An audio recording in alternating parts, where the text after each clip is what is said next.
5 more motorcycle rider types, and one of them is going to explain a choice you made about your own bike that you never really explained to anyone, maybe not even yourself. If you watch the first video, you know the setup. 5 bikes, 1 gas station. You don't need to have seen it to follow this one, and if you haven't, stick around because it's probably waiting for you right after this one. The first 5 types were the loud, obvious reasons: stress, belonging, solitude, intensity, a second chance at an old self. These next 5 are quieter. They rarely come up in a 5-minute conversation at a gas pump. They show up in what a rider does when nobody is filming. Type 6, the Freedom Rider. The 6th type does not necessarily hate their job. They hate not choosing. Somewhere between an alarm clock, a manager who reschedules the same meeting twice, and a calendar that fills itself in without asking, this rider lost the one thing they actually needed: a say in their own day. Psychologists have a name for this. It is called self-determination theory, built around 3 basic needs: a sense of control over your own choices, feeling capable at something, and feeling connected to other people. Studies done inside real workplaces keep landing on the same result. When people lose that sense of control, stress climbs and satisfaction drops, no matter how good the paycheck is. On a bike, every choice sits back in your hands: which lane, which gear, which road, and whether to turn left just because the sign looked interesting. Nobody assigns this rider a route. Nobody loops them in on the plan. One large workplace study tracked employees over several months and found that the ones who felt boxed in by their schedule reported noticeably higher day-to-day stress, even when their job title and paycheck stayed exactly the same. Losing control turned out to matter more than losing money. This is not the reset rider from the first video. The reset rider is trying to quiet a loud mind. The freedom rider is not loud inside. They are simply tired of someone else holding the wheel of their own life, and a motorcycle happens to be the most literal way to take it back.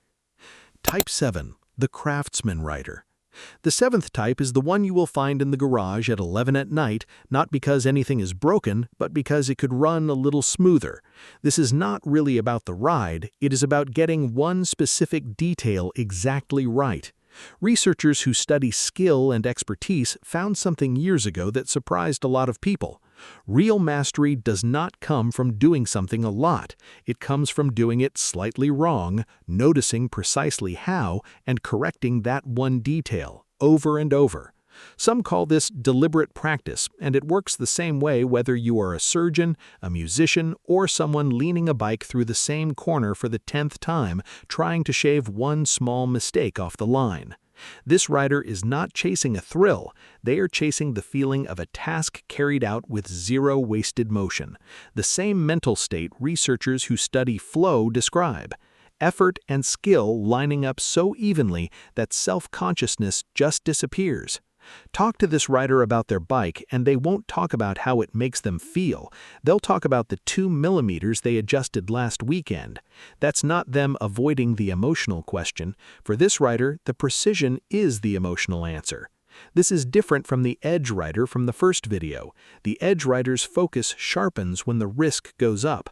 The craftsman's focus sharpens when the margin for error gets smaller, whether or not there's any risk involved. Type 8, the Nostalgia Rider. The 8th type is riding a bike that's not really about this decade at all. Maybe it's the same model their father rode. Maybe it's the bike they couldn't afford at 22 and finally bought at 50. Either way, this rider is chasing a feeling, not a destination.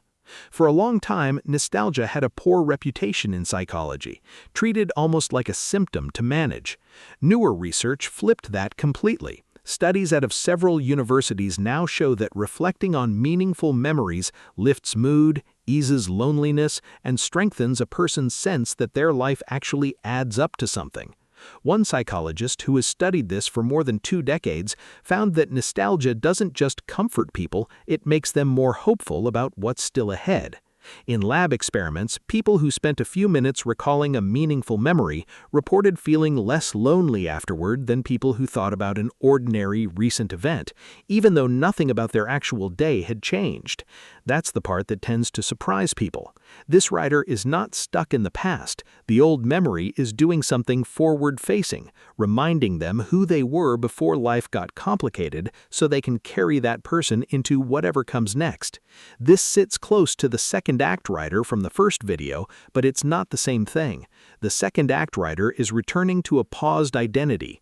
The nostalgia rider is holding an actual memory, sometimes literally, in the shape of a machine that used to belong to someone they loved.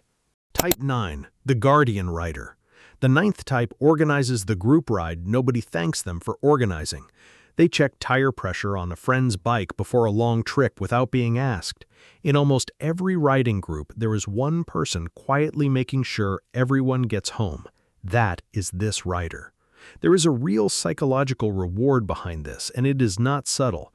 Researchers have documented something they call the helper's high, a genuine lift in mood and even physical health that shows up after people help someone else, not themselves.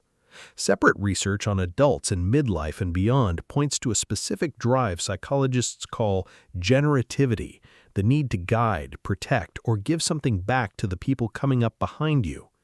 People who act on that drive consistently report higher life satisfaction than people who ignore it. For this rider, the bike is almost secondary. What they actually love is the role: road captain, safety check, the one who rides at the back so nobody gets left behind. It is not about control, it is care that happens to be wearing a leather jacket. This is not the same as the Brotherhood rider from the first video. The Brotherhood rider needs the group to feel like they belong. The Guardian rider needs the group to be safe and would probably keep checking everyone's tires even if nobody ever rode with them again. If you have ever wondered why one person in your riding group always knows everyone's plans, their tire brand, and their kid's name, this is why. They are not being nosy. They are doing the thing that makes them happiest, which is making sure everyone else is okay. Type 10, the Courage Rider. The 10th type is the one that surprises people most, because on paper they should not be riding at all. This rider was scared of motorcycles. Maybe they still are, a little, every single time they swing a leg over the seat. Psychologists who study courage found something that cuts against the popular idea of bravery. Courage was never about the absence of fear. Nearly every definition researchers actually use requires the fear to be there first. Courage is what happens when someone takes on a real risk, on purpose, for a reason that matters to them while still feeling afraid. Take the fear away and it stops being courage, it's just a normal Tuesday.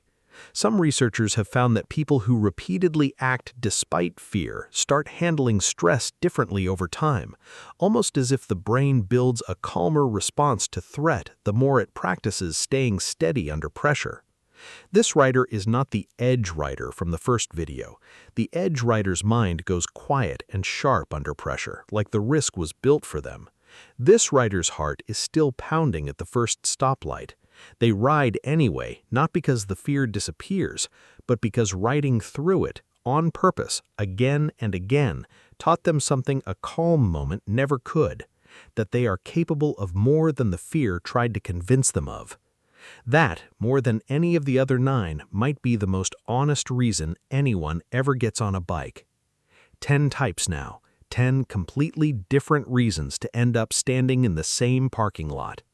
Control, precision, memory, care for other people, and the simple, quiet decision to keep showing up scared anyway. If none of the first 5 fit, and one of these 5 just described you a little too accurately, you're not alone. Most riders are a mix of 2 or 3, not just 1. So which one are you this time? Tell us in the comments. And if you skipped the first video, it's a fast watch right after this one, because the other 5 types are probably standing in your riding group.